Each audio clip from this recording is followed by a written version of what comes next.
obviously we won't see your squad for a couple of days. Has Mikolaj got a chance of being involved? Not this week, no. How far away do you feel he is at the moment? He could be the week after, or the week after that. How much do you feel you've missed his presence in particular? Mick's been, it is what it is really. Like the choice to play for England, and then, his shoulder during that period probably got a bit worse rather than better, and he needed the surgery, so it put things off. So as soon as he had the surgery, we knew he was going to miss the start of the season. So, it just is what it is. But Mick's flying in training. He looks in really good condition, big and strong, and getting a lot of team training done now. So it's just a matter of getting a bit more work through him and one last check off, and then he'll be away. What were your feelings on James Bentley's suspension? I thought it was a little tough. It all happened really quickly, that one. It was maybe 20, 25 hundredths of a second from the time it left Miller's hands to when he got contacted. And I think James was actually trying to tackle Milner at the time, but he just couldn't stop in time. But it's one of those things that the game's gone, strongly protecting the ball players, and particularly the halfbacks. And we've got to understand that if you tackle someone after they've passed, then or you bump into them after they've passed, then you run some risks. So I think on this occasion it's one of those things that happen in a combat sport, and there wasn't any real intent in my opinion. To that end, given the issues that Bentos had last year, do you feel like he's cleaned that part of his game up? I think he's been in really good control of himself, and for the back end of last year, he was put in some very pressured situations, and he played hard, but he played fair, and I don't think this was one of those moments where he lost himself for a moment. I just think it's one of those things that happen, and we accept the charge that's been put down, and it's his past that has caused him to miss a game, rather than the actual. If a grade B for most people this week is not a suspension, so it's his past that's reflected in this punishment. Can I ask you about Luke Hooley? Obviously, he made his comeback last week in the reserves. How did he come through, and what's your succession plan for him from here on in? Luke came through fine. He played a game on Friday against Cass reserves. They had a good hard game. The scoreline was a bit of a blowout, but there's plenty of good contact and quite a physical game in sort of muddy conditions as well. So it was a good hit out that Luke needed. He needs to play more, and we're thinking about what the best way forward is there to get some time in championship, and or some more reserves in the next little while to get him back to sort of full match fitness. Could a Super League loan be possible at all? Not at this point, no. What about any other possible changes that you might be mulling over for Saturday then? No, not a great deal really.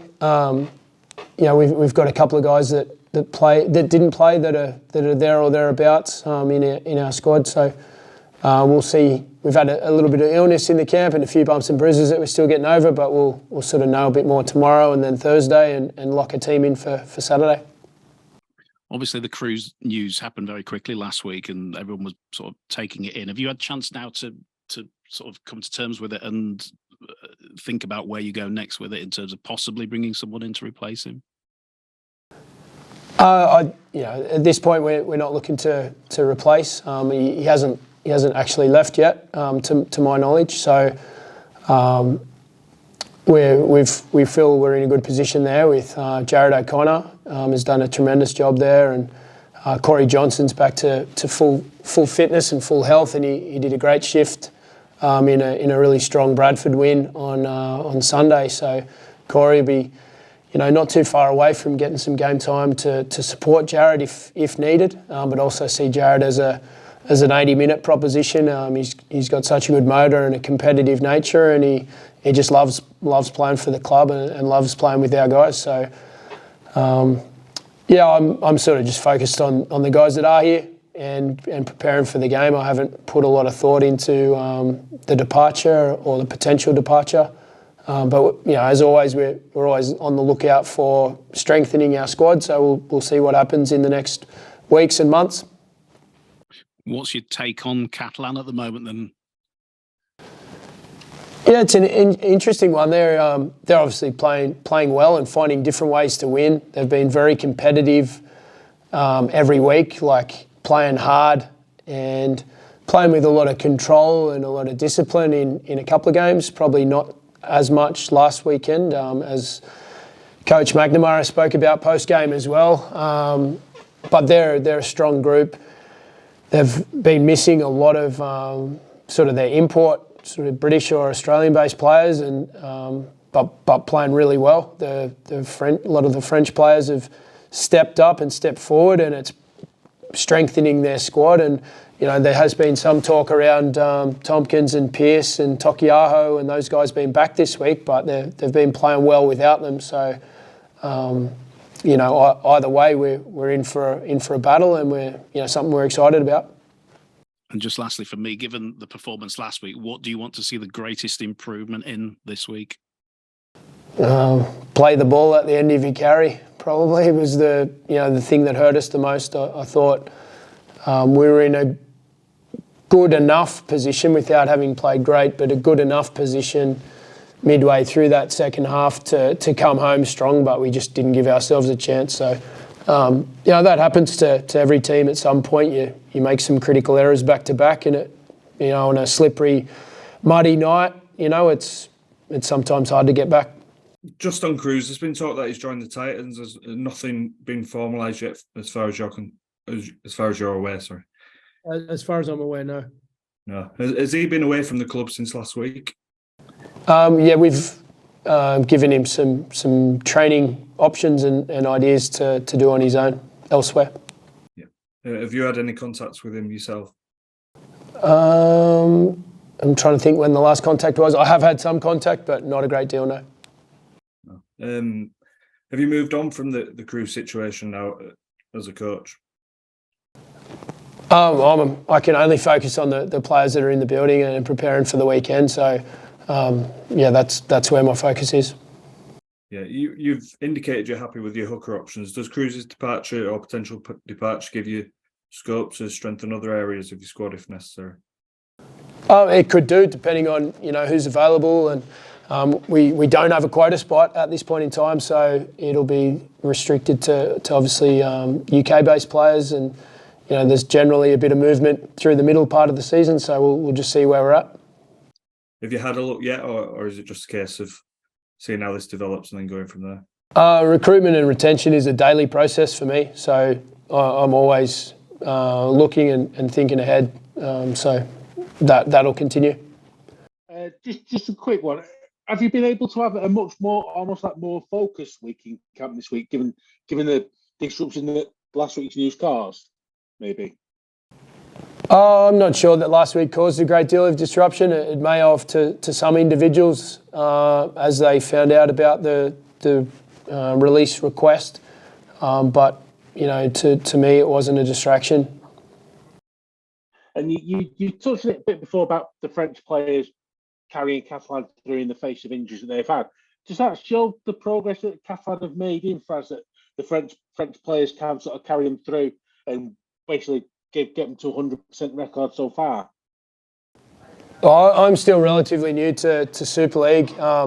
There's been a lot of great French players over the time of Catalans, and I just think that it's great to see young French players progressing, and it's great for our sport. It's great for our competition. Are you preparing though for the likes of Tompkins and Takiaho to play, or are you sort of just waiting to see what they come out with squad-wise? We've looked a little bit more generally at their the way that they play today, and then on Thursday we may know a little bit more about what their squad's going to be. But we'll be ready for those guys. I think everyone's seen a lot of Those guys play before, so it won't be a surprise to anyone if they do play. So preparing for all things will be important, but making sure that we've got our own house in order will be a priority. And on Harry Newman, is he regarded as an 80-minute player from now? We'll see. We'll see this week what that looks like. We'll see how he gets through. He's trained well today. See how training's going as the week goes, and make a decision closer to game time. Is he sort of kicking on week by week, like getting fitter and fitter that you can see? He's already very fit. He's done a lot of work. He's done a lot of specific conditioning, a lot of strengthening. It's just a graduated process as you would if you were in the pre-season. You'd stagger your game time. If you're a racehorse, you wouldn't just go straight into racing a big race. You would progress through some shorter races, and he's a bit like that, I think. So, for want of a better phrase, has there been an element of holding Harry back for his own good, maybe? We've just done our best to make a logical, scientific and gut feel, experience-based process to give him best chance of performing well for not only short term but long term as well. Wanted to check on Morgan Gannon. Not seen him obviously for a few weeks now since his HIA. How's he progressing with that? Could he come into the reckoning this week, especially with Bentley being unavailable? No, he won't be this week. He saw a specialist last week or the week before, and he needs to go back to the specialist to check up again in a week or two. He hasn't had any symptoms or any issues. It's just given his age, that's the process that the specialist has requested, and that we're fully supportive of. Yeah, are you being cautious because he had a concussion at the end of last season as well, didn't he? That kept him out for a couple of games. Is that a factor? It's the specialist's request in this case, and it's them giving us the direction, and which we're totally happy to follow. And how's Ash Handley getting on with his ankle? Is there an update on that? He's going well. He's a few weeks away at least, but he's progressing nicely, and it's something that'll settle down and he'll recover well from. Just a quick one on Harry. You obviously went into the game last week knowing I think you were going to give him 40 minutes. Do you have any similar plans for this week? You've said you're gradually easing him back in. Would you expect him to do 60, or would you go so far as giving him 80 this week? As I said there earlier, we haven't had a discussion about what the plan might be for this week. He's getting through his week of training, and as it gets closer, we'll make a decision based on how the week's been. If he's fit and able, and he may play 80, but maybe not to. And finally, from me, Rohan, just the final question: you're going to be on Channel 4 this Saturday, playing the Catalans, free to air game. Does that affect the way you prepare for the game? Obviously, it's a chance to really show your wares as a club in front of a big audience, much bigger audience probably than would see you on Sky, I would imagine. Does that affect you in any way, or does that simply not count? It's nice to play well in front of people watching, but equally, we'd want to play well if it was behind closed doors. Like it's great for the game that it's on free to air. It's great for our competition. And we'll be doing our best to make a great game of it and put on a good show so that people are getting the best version of Super League. That'll be our plan. And just finally, one final point from me. Liam Tyndall at Bradford. Any chance you might be recalling him to put him in the squad? He's on dual reg, so that's an easy one. We'll see how things work out as the week goes.